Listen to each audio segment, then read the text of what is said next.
welcome to the Guts to Fail, an interview series about entrepreneurs. And what I'm starting to find is busy moms with ambition that have had the guts to fail, risk a lot, and get big rewards. So our guest today is Steffanie Edinbyrd. She is not quite here yet. We're having a little technical difficulty, but I wanted to hop on early and go ahead and introduce her to you guys. She is a really great friend of mine. We met in the freshman orientation line in high school, and she was wearing Birkenstocks and a broom skirt and these like layered tank tops, and I was in a white pirate shirt, purple Levi's, and black patent leather shoes. And I looked at her and I looked at my mom and I was like, Mom, I think that's a cool outfit. I think I need to dress like that. So anyways, so started our friendship because then my mom asked her mom, hey, my daughter likes her outfit. Where'd she get it? And so anyways, that's how we became friends. We've known each other forever. And she has 3 kids, just had a new one, Aria. She is adorable. And she is I don't know what it's called, but she's at a certain level with Young Living Oils. She started out as a CPS worker that then traveled to London. I'm going to let her tell you that story. And then she decided to come back, get out of CPS. That was really draining her. And she still wanted to work with kids, so she became an elementary school teacher. Once she became the teacher, she moved from Dallas ISD to Terrell ISD, and now she homeschools her children and is doing Young Living full-time. She's not here yet, and I'm not really sure what to do. Let's see if we can get her on really quick. Hold on. Working on it. Technology, the guts to fail. So anyways, Steffanie is my age. And she lives in Heartland, Texas. She has a pretty large Young Living team. And one of the key differences to her life before and her life now is how she has been able to transition her whole life to a holistic lifestyle. And I will let her, elaborate on that lifestyle. I'm going to add her to the stream. Hi. I've been telling everybody about you. I've just been like twiddling my fingers and wasting time. I'm so sorry. That's okay. She's got a newborn. Well, how old is she? 3 months old. Okay. To me, that's a newborn. My youngest is 8. But look how cute she is. So Steffanie, I've introduced you thoroughly. I know you don't know anything that I said, but I talked about how we met in the freshman orientation line and how you look cute and I didn't. I talked about how you started out as a CPS. You got your degree in CPS or social work. Social work. Okay. CPS-ery. Okay. Social work. And then I told them about how you went to London, and that's where I left it, which I think is a very big part of your guts to fail. And then you wanted to get out of that whole environment and come back to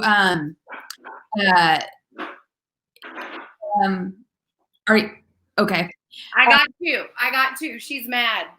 Okay. Can you see my whole thing? Yes. Oh. Okay.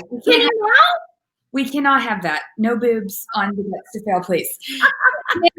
One of my longtime friends. I'll be happy. We'll just try to wing it with me holding her. Can you stick your finger in her mouth or something? Jeffrey, bring me her binky just in case. I'll try. Oh, see, it's hard for me to see like what you can see and what you can't see. Okay, well, I can see your chestal area. Everybody's waiting with bated breath. That's funny. We're gonna move on. So, tell them first about what made you go into social work, and then how you went to London, and then I want to transition from that experience and how it shaped you to do what you're doing now, if it did at all. So always wanted to, I really just kind of wanted to help people like all the time. That's all I've ever really wanted to do is help other people. And I really wanted to help kids and be involved with kids. I've always loved kids, and I had like babysat when I was like 13 and all that fun stuff. And so then just meeting people along the way in my life, a friend of mine had said, you know, you'll be able to do more things faster with like a degree in social work. And so I went that route and ended up at CPS, which was crazy. And it's not because it's CPS. It's crazy because it's a lot of work. It's very underfunded. Yes, it's very underfunded. And then, you know, I mean, just from my experience, there's a lot of mean and mad neighbors or custody battles, and there's just a lot of stuff that doesn't really belong there. And I remember I used to leave my cell phone in my car because it would just all the time. So you say all the time, it would ring all the time with cases or problems or somebody calling on some case that was on my workload. So it was technically me who was supposed to deal with it at 3 a.m. or whatever. Tell them about how, just a little bit CPS, just so they have the background for later, because I feel like a lot of this ties into what you're able to handle now.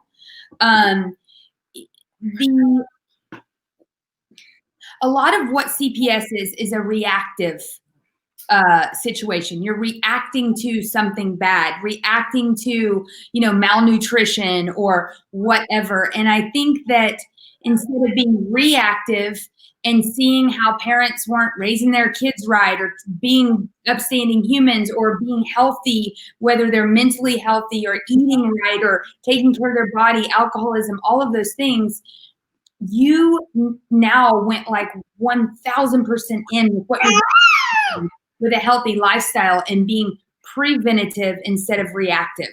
Yes.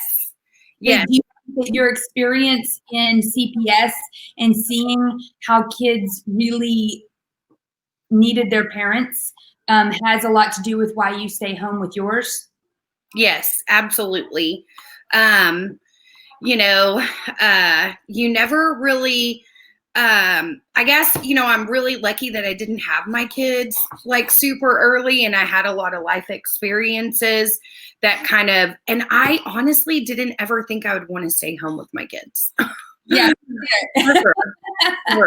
I had already done that, taking care of other people's kids whole thing. And I'm like, man, I don't want to do this. I'm ready to, you know, move on, because I mean, I kind of went up and down. I did the CPS thing and I went to London fully thinking that I wasn't ever going to come home. I like sold everything that I didn't want to keep and left and was like, I'm going to stay there forever. Took me long too. When we had that conversation, you had found like a flyer or something about, hey, do CPS in London. They have that too. And I remember having a conversation with you and saying, because, you know, I had Jaybird at 21. You didn't have any kids and you weren't married yet. And I was like, you have no ties. You can go see the world. You can go, you know, join the Peace Corps if you want or whatever before you settle down and have kids. Who cares if it doesn't work? Just come back home. You know, and you did that. And I was just like, ah. So tell us about that experience, about moving to London. I know that quarantining your dog or whatever was a big deal. I kind of remember that. It was expensive. Expensive. So when you went there, that experience of being on your own in a foreign country, what did that do for your courage and your ability to stick with it and persevere? You know, oh man, that was a really tough experience, especially, I back then was much more shy, reserved. And you know, I just wasn't somebody who, like, at that point in time, there was no Facebook Live and all of this stuff, but who would like do anything like that ever. And I walked into a social work situation where doctors and attorneys and principals of schools were listening to me in meetings tell them what they needed to do. And oh my gosh, it was so scary. I was terrified because I was in a portion of social work where the families were all together at home, and they have tons of services there to help them move on and get better. But I was the leader of that pact. And I was so terrified. I will never forget. I remember my boss, his name was Paul, and I'm like, you are going to have to come with me because I am not doing this by myself. And, it took a few times of having someone go with me. And man, if I had some essential oils back then, I would have had a ton on. A lot of valor, giving me a lot of courage, because it was hard. And so I'll never forget the parent who was like, when I said it was a trash can, and that's a rubbish bin, and she was not being nice about it, let me tell you. Hold on. You said what was a trash can? The trash can. It was a trash can. And but they called it a rubbish bin? That's what they call it there, a rubbish bin. I guess they don't. What is the difference? I know. That's what I was thinking. I'm like, whoa, tough crowd, So something y'all maybe can't tell, but obviously we know each other really well. But we're both very bossy, so it's very hard for me to imagine Steffanie not like walking up in there and like, this is what you're gonna do. This is what I say. I don't care who you are. Imagine nervous is like, Steffanie. Yes. Oh my gosh, I was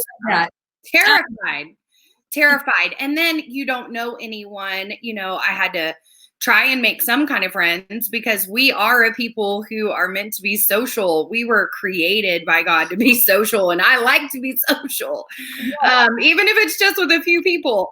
So, all of those things I think really helped me remember that I can do hard things. There's always going to be someone there who will support you. You just have to find that support. Whether it's that Paul, who was my boss, he was so funny too. Oh my gosh, I remember him. I can see him clearly. And I am not in London anymore. It didn't work out. It was a little too much for me, like being away from people that I had made a life, my family, and even, my friends. A lot of those friends that used to be around then aren't around anymore, but the ones that are important are. And I enjoy not having to have a 12-hour plane ride just to see them. Right. That's so awesome. And I like also, because it takes guts also to say, you know what? I came, I saw, I did, I'm going back home. It takes guts to, after a year, to say no, and I'm going to undo what I've done here. I'm going to go back home. That even takes guts. And just like you said, finding your Paul. I love that. That's a hashtag. And you need to talk about that on your social media, is finding your Paul. And I love, you just said something that resonated with me. Breaking the Guinness World Record. And I know you were there, and breastfeeding also. I was. Do you remember Jaden had to wear Veda? Yes. She couldn't be in the thing, but it's just so funny. But anyways, so that taught me, and I hadn't had the words to describe it, because the world record doesn't mean anything to me. What means something to me is the entire process that I can do hard things. I have proven to myself that I can do freaking flipping really hard things, make it through, persevere, and do it well, and accomplish my goals. And that's what you did. And that holding on to that experience of saying, yes, I can do hard things. It helps you get through the days where you're like, this is so hard. And you're like, well, it's not as hard as that. Okay, I can keep going. Right. So you came back, you became a school teacher. I was a nanny first. Oh, a nanny first, and then a school teacher. Yeah, because I had to do something while I was finishing that teaching certification. Oh, I remember. Yes, the people with IKEA kitchen. Yes. That was Lauren. So they had the IKEA kitchen over there on the M streets, and then but they were kind of a part-timer family. But they sure did pay me really well. I mean, that's why I never wanted to leave that job, because I really made good money. London broil at their house, and that's the only reason why I remember the IKEA kitchen, because the things lifted up. I'm like, what kind of cabinet is this? You're like, it's Danish. It's from IKEA. Yes, that's right. And they had a pool. Did we swim or something? Yeah, they let me do cool things like stay at their house and watch their dogs. And that was Lauren. They live in Highland Park now. And then the other one was, hey. She's gonna make that pouty face. Caitlin and Seth, and they own Lee Harvey's, which was crazy. Yeah. And I still talk to all of them, and their kids are teenagers now. And I did that while I was going to school to do the teaching certification. Yeah.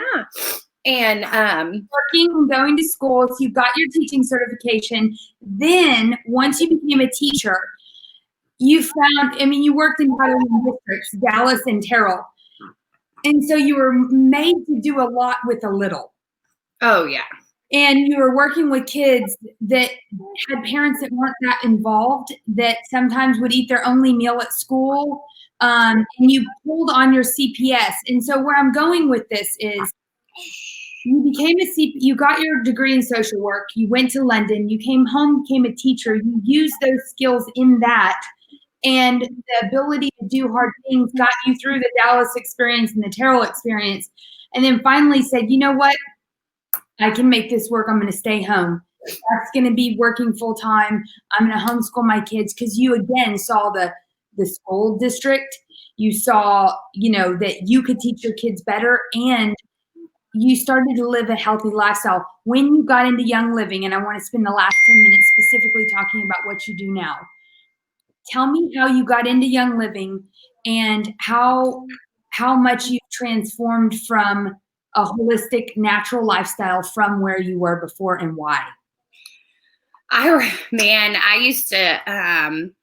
I remember I used to spend Friday evenings cleaning when I was single, because, you wanted to go out Saturday and have fun. Uh-huh. And so I'd clean on Saturday with like the Fabuloso, the Comet. I liked Comet because it was nice and abrasive. Those scrubbing bubbles made me have an asthma attack. I literally would start wheezing. I'd have to go outside and take a breath. I need a gas mask, candles everywhere, all the, I don't even remember what they are anymore. Yankee candles. What? The Yankee candles. Those are Bath and Body Works, the 3 for whatever they had, the sale. You're doing all the things, right? Yeah. And then I was teaching in Dallas when I was pregnant with Jeffrey, and Dallas wasn't as bad as Terrell was, but there was this mom there that she would come and bring her little pre-K kid across the hall, and she had this baby, and he was this bald little angel, and she would have him in her ring sling all wrapped up, and his little butt was huge because he had on a cloth diaper. Uh-huh. And I was like, man, I want to be like that. And she came one day during my lunch, brought all of her cloth diapers, showed them all to me, let me change her baby. We went to a cloth diaper store together. Even Jeff was there, and he still remembers that little baby, and wore him and all this stuff. And then I had Jeffrey, and when I had Jeffrey, if you don't remember, I had a lot of problems in the stuff with the IV and all that. Yeah. So I couldn't feel my leg, and I basically had to use a walker. So it was really hard to use a walker and carry around a newborn. So I had to get a baby carrier, and I literally wore Jeffrey until he was about 3 years old. Hi, here's my 12-year-old. Yeah. I would, you know what? The other day I rocked him, and I was patting his butt like I do Aria, and he goes, I like that. So I've been doing that since he's been sick. So, so then, I did all the things. I wanted to do everything perfect. I was really sick all the time as a kid. I spent one Christmas in the hospital. My mom hired a Santa, and I didn't want my kids to be that way. So I wanted to breastfeed him and make his own food, but that was not what was happening with Jeffrey. And finally, he was just sick so much. Finally, someone said to me, have you ever tried oils? And I was like, nope, sign me up. What do I need to do? What should I try? You were willing to try anything because he was so sick. Yes. And oils didn't sound that bad. I mean, I was using all kinds of stuff. So why would I even question it? Yeah. I mean, like, I'm using all kinds of other things that really were not that great for him. And so this friend asked me that. She gave me a bottle of Thieves, I remember, and I got this little travel diffuser that was like, you could plug it in, but it wasn't like what you've got at home. And I used that, and it wasn't like this magic, potion that, oh, he's healed. It was a complete lifestyle change. He got really sick even after we had, bought that little bit. Mm-hmm. And I finally said, I am done with whatever this is that my doctor's handing us. And we had tried a few things oils wise, and a friend of mine had found a different pediatrician who used holistic and modern medicine. And I just kept trying and listening to this doctor who told me he needed to be on probiotics because he's been on so many antibiotics. It's killed all the good bacteria in his gut, and now he didn't have anything to help fight it off. Right. And I started learning that all of the chemical cleaners that I was using and the candles and the incense and everything could be aggravating all of our respiratory systems. And then, so we made super small changes because I didn't have somebody like me telling them, you should really try this or that, and this is why. I had to kind of figure it all out on my own and poke around and read lots of things. And oh goodness, what happened? And Jeffrey, it's taken a long time for him to be different, but he is different than I was. I used to be on all kinds of asthma medications, which I know, and I kind of have that in common. Push your screen up and you can nurse her. Just push yep, there you go. We can't like that. Yeah, it's fine. We'll just see your face. I don't want to deny her. She sounds hungry. She is. That would be my fault. So there we go. With that being said, you decided that, and you can tilt it down a little bit more. You said that, yeah, perfect. That you made small changes and figured it out for yourself, and you realized that you didn't have what you are to other people back then. You didn't have someone to say, well, what do I do? But you found a doctor, you sought it out, you knew that what you weren't doing was, what you were doing wasn't working. And so when was a huge buy-in for you in the whole natural holistic lifestyle? What was like okay, I'm sold? Other than which I think is really funny that you said that lady was wearing her kid in cloth diapers and she just looked so like granola. That's what you looked like to me in the freshman orientation line. I was wearing the pirate shirt. You were like Birkenstocks and whatever. You were born to be that way. Yeah. So I'm like, yeah, you like just, you veered off. You came back to where you were supposed to be. But I think what's important to note here is with everyone I talked to, everything that they did in the past was necessary training and life experience and wisdom and insight to help them be successful in what they're doing now. And I think that's the same for you. Tell us about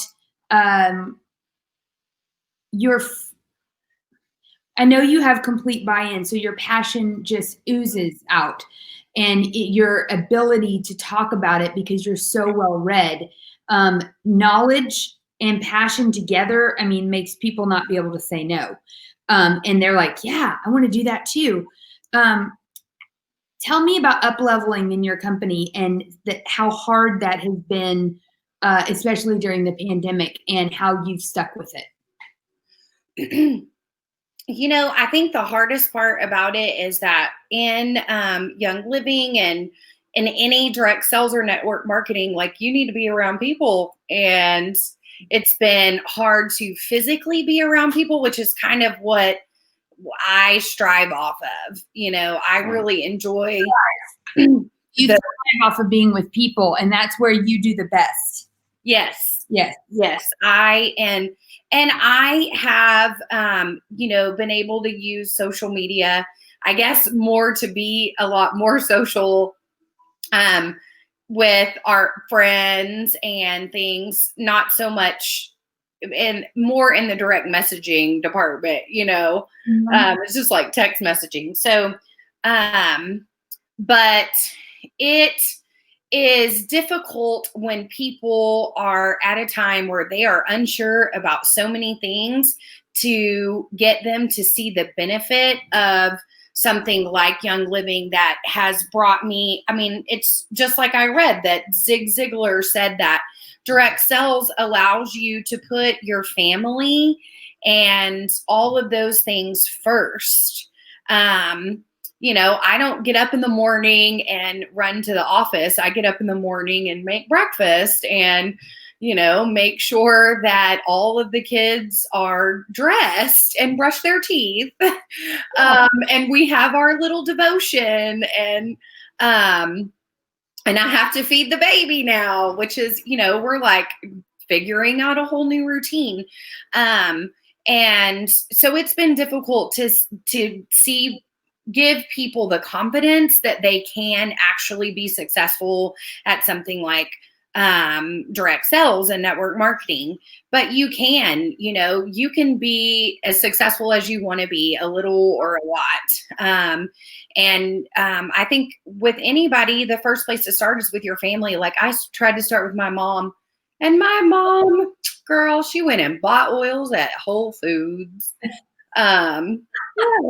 Beverly, she is going to watch this later. She's in Bungalow U, and I can't believe she's not on. But I'm going to spank her. She went and bought, okay, you try to tell her about Young Living. But see, you know what? That is so true, though, and indicative of the closest people around us.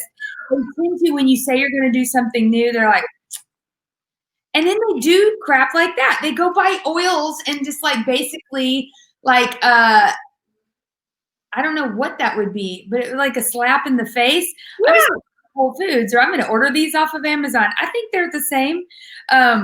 But I like how you just stuck with it. You did not let those, and you stuck with it because you bought into it first for yourself.